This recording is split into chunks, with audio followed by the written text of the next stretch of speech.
A paz do Eterno Yahu. Hoje vamos falar sobre a palavra Amém. Será que a palavra Amém é uma palavra pagã ou não? Estamos aqui no dicionário John Davis para falar um pouco sobre essa palavra. O que está escrito sobre essa palavra? Na página 65 está falando sobre Amém. Do hebraico, verdadeiro, certo, digno de confiança. Vem de um adjetivo hebraico que significa verdadeiro, certo, digno de confiança. O verbo correlato amã significa sustentar, apoiar. O uso do amém como uma explicação significa certamente ou assim seja. Nome de Yahushua com que ele se apelida em Apocalipse 3,14 e fiel e verdadeiro na tradução de Figueiredo. Em Isaías 65,16, também é citado, interjeição que quer dizer assim seja. Então, irmãos, nós temos aqui o dicionário falando sobre a palavra Amém.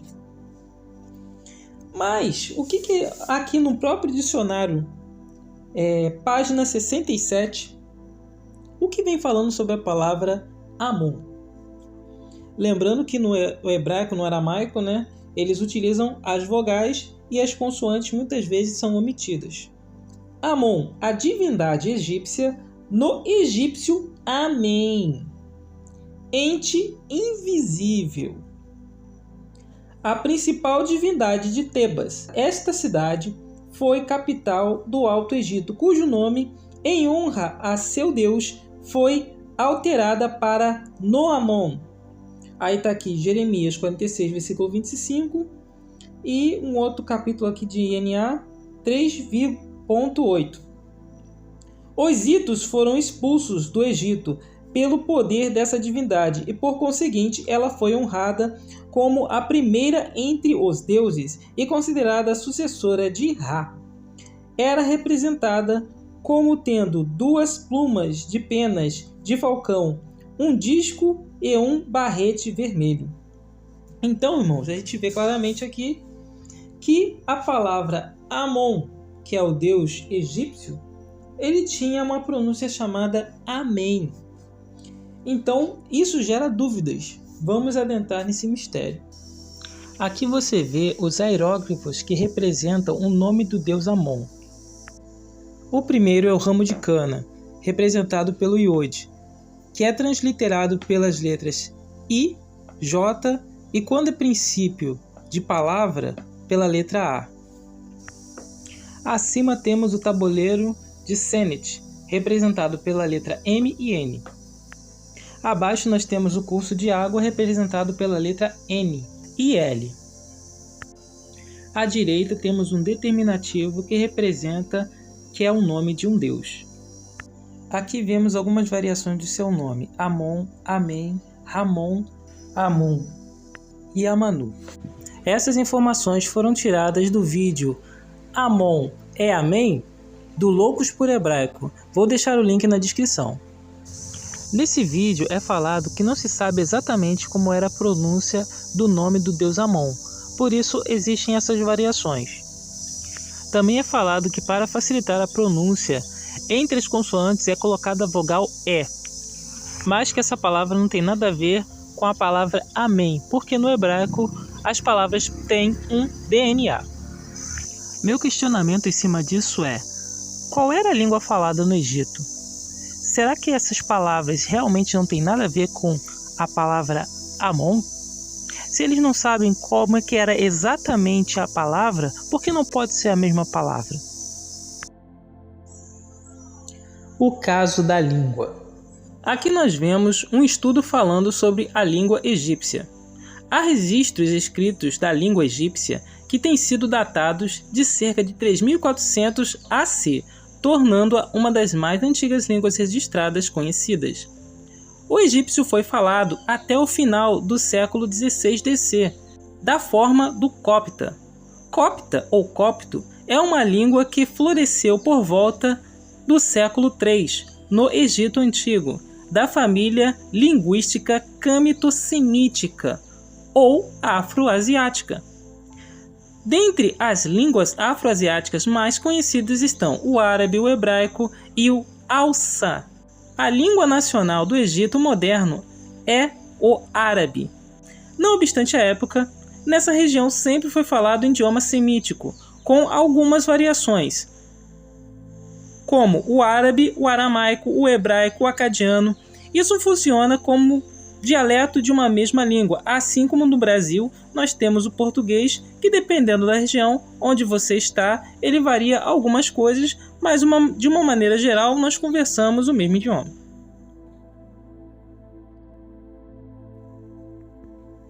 Vemos aqui uma passagem muito antes do exílio do Egito, né?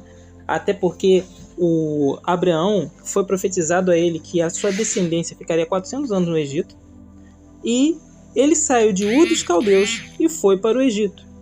Nessa passada para o Egito, teve fome lá na região que ele estava, ele desceu ao Egito, e lá ele falou para Sara que para ela falar para as pessoas de lá que ela era sua irmã, porque Abrão tinha medo de morrer, porque a Sara era muito bonita.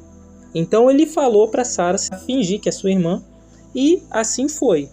Chegando a Abrão ao Egito, os egípcios notaram que sua mulher era extremamente bela. Os grandes da corte, vendo, elogiaram-na diante de Faraó, e a mulher foi introduzida no seu palácio. Por causa dela, Abrão foi bem tratado pelo Faraó, recebeu ovelhas, bois, jumentas, servos e servas, jumentas e camelos. Oiá, porém, feriu com grande praga a Faraó e a sua casa por causa de Sarai, mulher de Abrão. O Faraó mandou chamá-lo e disse: Que me levaste a fazer, por não me disseste que era tua mulher? Por que dissestes que era a tua irmã, levando-me a tomá-la por esposa? Mas agora, eis tua mulher, toma e vai-te. Então, o Faraó deu ordens aos seus para conduzir Abrão e sua mulher com tudo o que lhe pertencia. Então você vê que nessa passagem não houve necessidade de tradução.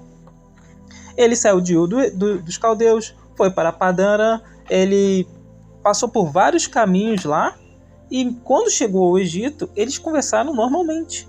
Ou seja, denotando o quê? Que eram pessoas que falavam o mesmo idioma. No caso de José, nós temos outro caso curioso. Por quê? Os irmãos de José tinham inveja dele. Então eles venderam ele para os midianitas, e os midianitas venderam para Potifar, que era o eunuco de Faraó. A mulher de Potifar deu em cima de José, José fugiu e depois foi jogado na prisão. Sendo jogado na prisão, ele ficou alguns anos lá, ouviu o sonho do copeiro e do padeiro, vocês já conhecem a história, e depois de muito tempo ele foi chamado à corte para resolver o enigma do sonho de Faraó. Vendo que José, ou melhor, Iosafat, ele interpretou seu sonho, o Faraó pegou o anel sinete do seu dedo e colocou no dedo de Iosaf, e falou assim, que no Egito, maior do que José, só o Faraó, mas José seria o segundo no Egito. Esse anel sinete é o anel usado para lacrar as cartas. A gente vê no livro de Apocalipse que existe um livro fechado com 7 selos. Esses selos eram para serem selados, era utilizado o anel sinete. Esse anel sinete, a palavra sinete é muito semelhante à palavra senet, que é aquele símbolo digno de confiança que a gente vê no nome de Amon, Amã ou Amém. Então, será que a gente não consegue entender que, primeiro, esse anel era só utilizado por uma alta autoridade para lacrar um documento muito importante? Ou seja, com certeza, a pessoa que lacra esse anel, ele é digno de confiança. E é esse selo que demonstra que ele é digno de confiança. Ou seja, dentro do idioma, possa ser que esse símbolo, que é MN, já representava um símbolo de talvez um selo de confiança. Não obstante, isso daí é mais um exemplo clássico e claro de que ele foi vendido pelos midianitas, esteve na corte de Potifar, esteve como escravo no Egito, e dentro dessa situação não houve necessidade de tradução alguma. Ele conversou normalmente com os nativos. Mas e quando o idioma era uma barreira? Será que a Bíblia fala claramente sobre isso? Aqui nós vemos no caso de Nabucodonosor que ele precisava de alguns jovens para poder estar diante da corte. E o que ele falou em específico sobre Daniel e seus amigos?